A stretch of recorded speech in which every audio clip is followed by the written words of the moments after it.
Assalamualaikum warahmatullahi wabarakatuh. Selamat siang bagi kita semua. Bertemu lagi di Benteng hari ini, edisi Selasa 20 September 2021. Nah, seperti biasa, jam ini menemani kalian untuk mengulas beberapa informasi maupun berita yang terbit di koran harian rakyat Benteng. Nah, tanpa berlama-lama lagi, untuk berita utama hari ini mengenai oknum anggota BPD buron. 5 pelaku berhasil dibekuk. Dilaporkan dari Karangtinggi, dugaan pencurian tanda buah segar atau TBS kelapa sawit terjadi di kawasan perkebunan milik PT Agri Andalas, tepatnya di Afdeling 4, Blok D13, Desa Pondok Kubang, Kecamatan Pondok Kubang pada Kamis 16 September lalu.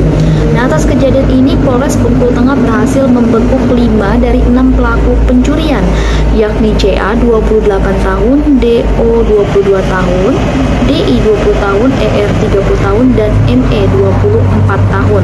Sementara satu orang yang masih buron berinisial BA yang merupakan anggota Badan Permusyawaratan Desa atau BPD, sementara diketahui jumlah TBS kelapa sawit yang dicuri mencapai 2 ton.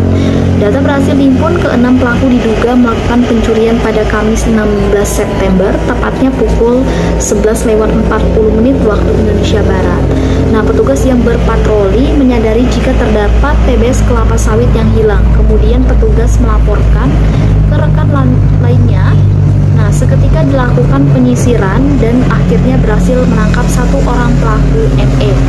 Keesokan harinya kejadian dilaporkan ke Polres Bengkulu Tengah. Dari hasil pemeriksaan dan pengembangan terhadap ME, terungkap 5 nama rekan lainnya.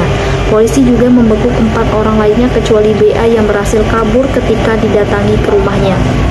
Kapolres Benteng AKBP Ari Baroto SIK MH melalui Kasat Reskrim Ibtu Donald Sianturi SHMH membenarkan adanya dugaan pencurian kelapa sawit. Saat ini pihaknya berhasil membekuk 5 orang. Donald menuturkan berdasarkan keterangan jika pelaku baru pertama kali melakukan pencurian, ke-6 pelaku memiliki masing-masing 3 orang bertugas menggunakan egrek untuk mengambil sawit dan sisanya berada mengangkat sawit ke mobil dan sebagai sopir. Atas kejadian ini pelaku dijerat pasal 363 KUHP dengan ancaman hukuman 7 tahun penjara.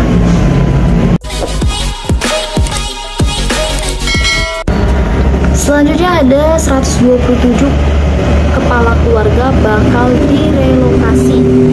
Dari tahun 4 sebanyak 127 kepala keluarga di Desa Genting, Kecamatan Bang Haji yang rumahnya terdampak bencana alam pada 2019 lalu akan direlokasi sebagai lokasi lahan masih di desa yang sama dengan luasan mencapai 1,7 hektar hasil hibah dari PT Bio Nusantara Teknologi yang merupakan perusahaan pengelola kelapa sawit.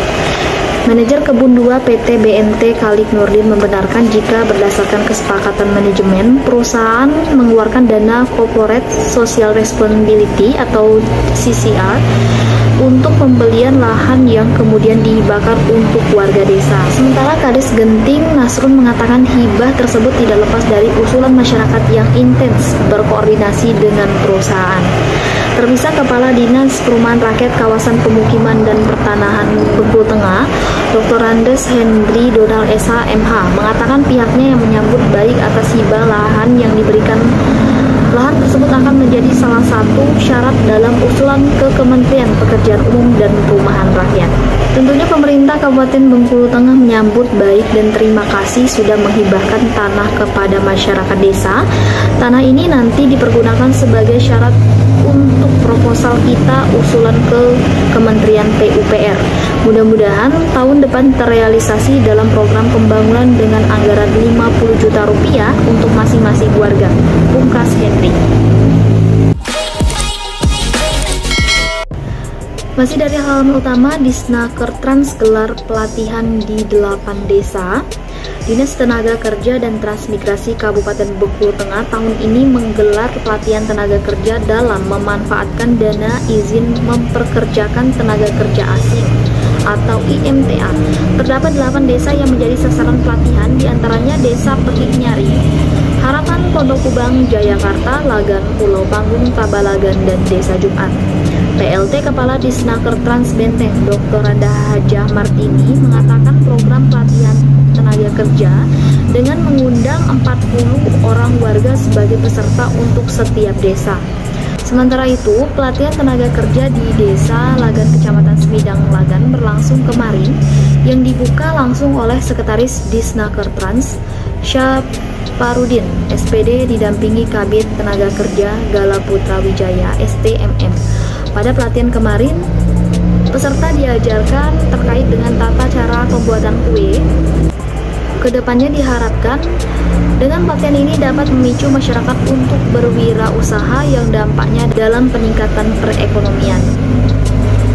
Syaparudin menuturkan pada tahun 2020 lalu dana IMTA yang berhasil diperoleh mencapai 1,2 miliar rupiah, pada tahun ini baru mencapai 800 juta rupiah.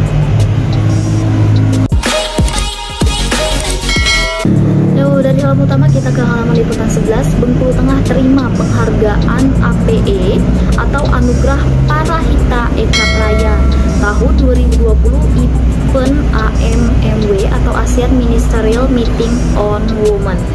4 tahun 2020 dari Kementerian Perlindungan Perempuan dan Anak atau PPA. Nah, Benteng dinobatkan sebagai daerah yang dinilai telah berkomitmen dalam pencapaian dan perwujudan kesetaraan gender, pemberdayaan perempuan dan perlindungan anak, serta memenuhi kebutuhan anak. Selain Bengkulu Tengah, kabupaten lainnya juga menerima penghargaan seperti Kabupaten Bengkulu Utara, Kepahyang, Lebong, serta Suma. Kadis Pemberdayaan Perempuan, Perlindungan Anak, Pengendalian Penduduk dan Keluarga Berencana atau P3AP2KB Benteng, Insinyur Wijaya Atmaja MSI, mengaku jika penghargaan yang diberikan kepada Pemkab Benteng tersebut merupakan salah satu prestasi yang sangat membanggakan. Wijaya menuturkan kedepannya dapat memberikan motivasi bagi daerah dalam bidang pemberdayaan perempuan dan anak serta kesetaraan gender. Baca korannya, tonton channelnya RBT milik kita bersama.